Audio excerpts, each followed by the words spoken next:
Chers compatriotes, là où que vous soyez, je vous salue. Que vous soyez en Occident ou sur le continent africain. Chers compatriotes arabo-africains, afro-musulmans, arabo-musulmans, je vous salue bien. Ces derniers jours, il y a eu des agressions verbales et voire même officielles de la part de la communauté européenne vis-à-vis de l'Algérie. L'Algérie qui est un pays africain, un pays arabe, un pays musulman, un pays non aligné, un pays qui se veut soi-disant indépendant et libre de ses décisions.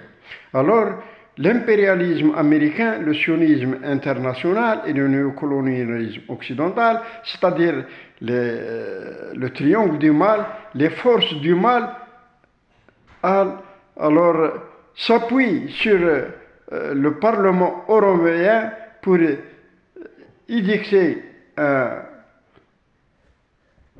nous ne dirons pas une loi, mais une note dénonçant le manque de liberté d'expression en Algérie, le manque de liberté en Algérie, le manque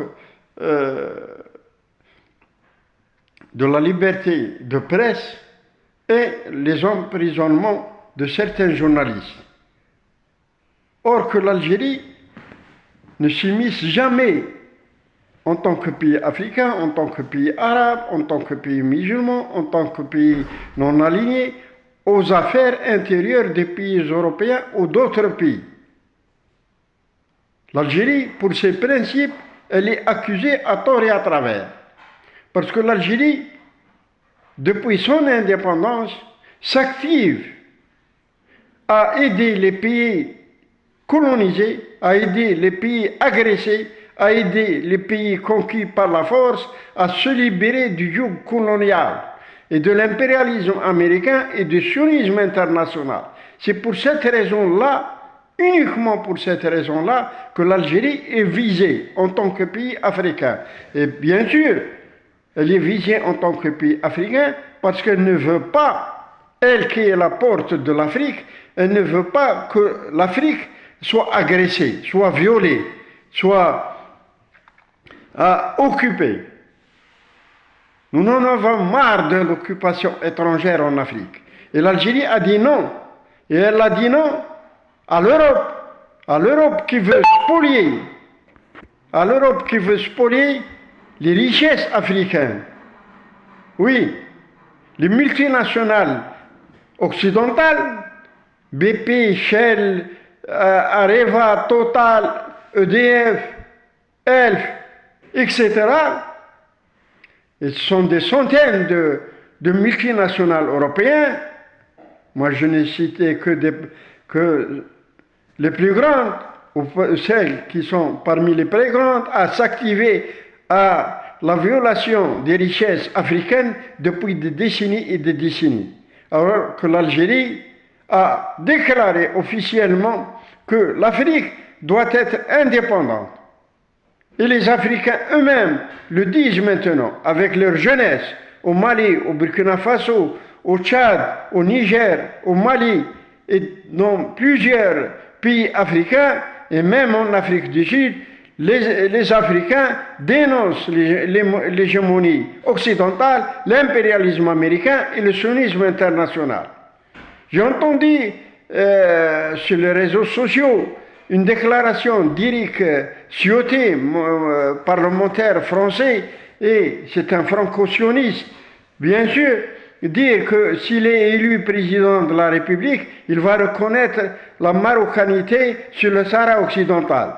Est-ce qu'il fait fi des décisions de l'ONU? Est-ce qu'il fait fi des décisions du Conseil de sécurité? Est-ce qu'il ne sait pas que le Sahara occidental a été déclaré et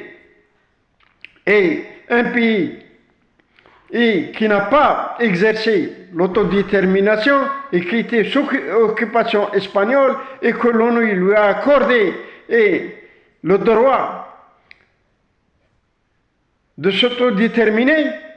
Est-ce que Éric Ciotti ignore tout cela? Mais non, Éric Ciotti, sur une radio israélienne, I24, radio iranienne en français, bien sûr, et qui émite depuis la France. Donc, cela nécessaire ne prouve encore le sionisme de certains franco-sionistes pour des raisons simples, simplement pour taquiner, pour agresser indirectement l'Algérie. Il a dit que l'Algérie, on se soumet trop à l'Algérie. Non, non, vous ne soumettez pas à l'Algérie. Vous avez volé l'Algérie. Vous êtes en train de voler l'Algérie.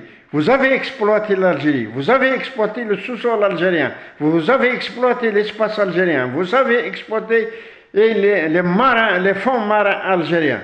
Alors, maintenant, c'est fini. Il n'y aura plus de passage pour aller spolier les Africains à partir de l'Algérie. Non. Et l'Algérie vous empêchera aussi d'aller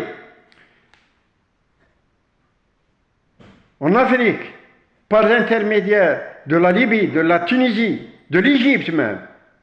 Là, vous trouverez toujours des Algériens qui vous couperont la route, M. Ciotti. M. Ciotti, en tant que député français, en tant que parlementaire français, vous êtes un sioniste déclaré et vous ne mâchez pas les mots. Donc, nous aussi, on ne va pas vous présenter nos respects. Au contraire, on vous représentera comme quelqu'un qui n'est pas fréquentable pour les Algériens. Donc, vous serez mieux de garder votre silence et vos déclarations ne seront retenues que contre vous et dans votre compte, pour votre compte.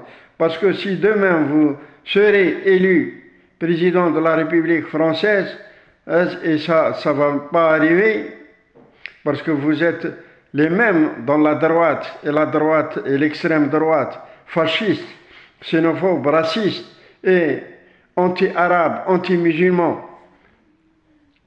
Vous le dites hautement, officiellement, et cela ne vous empêche pas d'agresser les Algériens. Bien sûr, les Algériens sont fiers d'être Algériens. Les Algériens n'ont pas besoin de vous, ni de votre pays. Nous, on n'a rien contre le peuple français, mais nous avons quelque chose contre les franco-sionistes et contre les Français d'extrême droite, et les Français nazis, les Français fascistes et les Français ségrégationnistes. On ne veut pas de cela. Ni leur parler, ni avoir des relations avec eux. Donc, si vous devenez président de la République, retenez-vous de venir ou de demander à être reçu en Algérie en tant que président de la France. Cela, vous pouvez le garder pour vous. Donc, on sera bien clair pour une chose, que l'Algérie, en tant que pays africain, en tant que pays arabe, en tant que pays musulman, en tant que pays non allié, et bientôt en tant que pays membre du BRICS, vous emmerde de long en large, M. Éric Ciotti. Et vos déclarations seront confinées dans les poubelles de l'histoire. C'est tout. Pour ce qui est des positions du Parlement européen vis-à-vis des Algériens et de l'Algérie, c'est des choses nulles et non advenues. Ça. Et si les Européens, et parmi eux, les plus agressifs, qui veulent taquiner l'Algérie, nous vous dirons que nous sommes prêts à couper les relations. Et nous n'avons pas besoin de vous. Parce que vous ne portez que soucis et malheur. Vous voulez exploiter les Africains, c'est révolu. La jeunesse africaine vient de se réveiller. La jeunesse africaine vient de prendre les armes du savoir, les armes, toutes les armes qui vont défendre l'intérêt africain, les ressources africaines, les richesses africaines et les populations africaines. Vous allez, bien sûr, vous êtes en place, et vous allez rester peut-être quelques années, une décennie, tout au juste, au plus, une décennie, pas plus. Mais vous devez partir. Vous devez partir soit pacifiquement, soit sans bagage, sans armes, parce que vous serez chassé définitivement de l'Afrique. À bon entendeur, salut.